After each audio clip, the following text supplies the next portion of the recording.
Post splenectomy vaccinations. अब देखिए, जो स्प्लीन है उसमें वाइट ब्लड सेल्स होते हैं जो बैक्टीरिया को या वायरसेस वगैरह को डिस्ट्रॉय करते हैं, यानी कि ये इन्फेक्शंस को फाइट करते हैं जब भी आप बीमार हो जाते हैं। अगर आपको स्प्लीन निकाल दी गई है किसी वजह से, मोस्ट ऑफ द टाइम्स जब स्प्लीन निकाली जाती है पोस्ट ट्रॉमेटिक एक्सीडेंट्स के बाद, ट्रिवियल इंजरीज कहीं एब्डोमेन में जब लग जाती है तो स्प्लीन निकाली जाती है, लेप्रोस्कोपिक स्प्लीनेक्टमी की जाती है या ओपन स्प्लीनेक्टमी की जाती है या रोबोटिक स्प्लीनेक्टमी की जाती है। तो इसका मतलब है स्प्लीन जो बेसिकली है एक वहाँ पे ना होने की वजह से आपको इंक्रीज्ड रिस्क ऑफ इन्फेक्शन हो सकती है, क्योंकि स्प्लीन जो है एक पार्ट है इम्यून रिस्पांस का, लिम्फेटिक सिस्टम का। तो इससे बेहतर जब भी आपको स्प्लीनेक्टमी की जाती है तो स्प्लीन रिमूवल से आपका इम्यून सिस्टम वीकन हो जाएगा। उसके बाद आपको इन्फेक्शंस होने के चांसेस ज़्यादा होते हैं, खासकर डेंजरस इन्फेक्शंस जो फैटल और ड्रेडफुल हो सकते हैं। उसमें स्ट्रेप्टोकोकस निमोनिया है, नेज़ेरिया, मेनिंजाइटिस है और हेमोफिलस इन्फ्लुएंजा वगैरह होता है। इसके अलावा जब स्प्लीन का ऑपरेट किया जाता है, स्प्लीनेक्टमी की जाती है, वहाँ पे कुछ स्प्लीनिकुलर भी इम्प्लांट किए जाते हैं, वो अलग बात है। लेकिन जब सीवियर इन्फेक्शन डेवलप हो जाती है कहीं स्प्लीन में, वहाँ पस कलेक्ट हो जाएगी, एब्सेस हो जाएगी स्प्लीन में, तो उस टाइम भी स्प्लीनेक्टमी करनी पड़ती है, सर्जन्स डिसाइड करते हैं। इस तरीके से हेमोलिटिक एनीमिया है, थैलेसीमिया मेजर है, सिकल सेल एनीमिया या इडियोपैथिक थ्रोम्बोसाइटोपेनिक पर्पुरा जिसको हम आईटीपी बोलते हैं।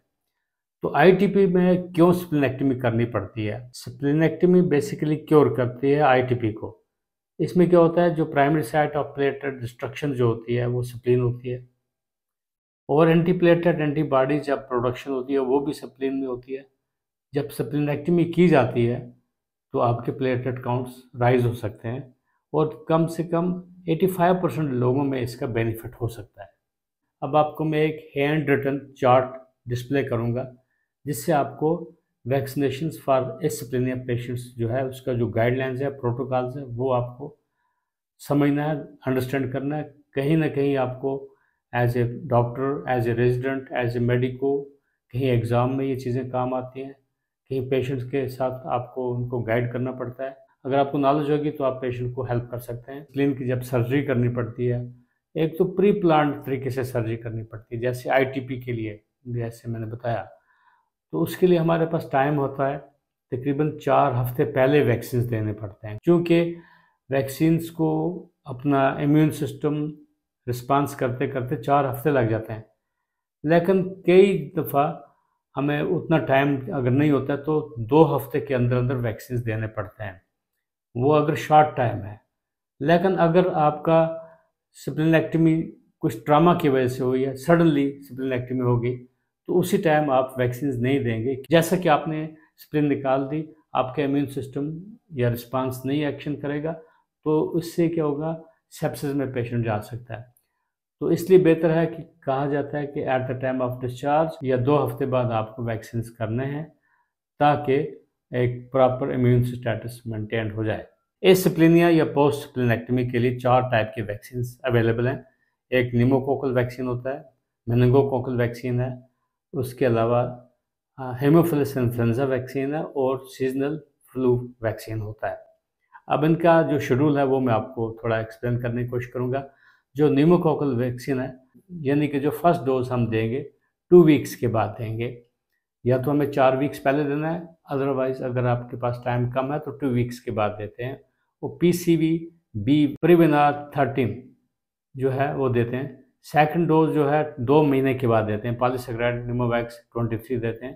थर्ड डोज जो होता है 5 साल के बाद, उसको पॉलीसैकेराइड निमोवैक्स 23 वैक्सीन बोलते हैं। निमोवैक्स का फर्दर जो डोज होता है at the age of 65 plus के बाद वो दिया जाता है।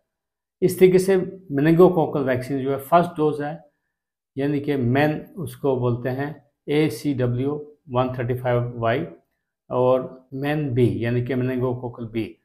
सेकंड डोज जब देते हैं वो मेन ACW135 है, और मेन बी जो है 1 मंथ के बाद देते हैं। थर्ड डोज मेन ACW135Y, और इसके बाद इसका मेनिंगोकोकल का बूस्टर डोज नहीं दिया जाता है।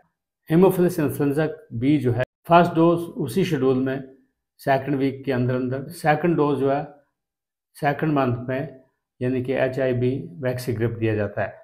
बूस्टर्स जो हैं हीमोफिलस इन्फ्लुएंजा के हर 10 साल के बाद दिए जाते हैं। इसके अलावा सीजनल इन्फ्लुएंजा वैक्सीन हर साल सितंबर टू अक्टूबर दिया जाता है। ये पोस्ट स्प्लेनेक्टमी वैक्सीनेशन के बारे में था।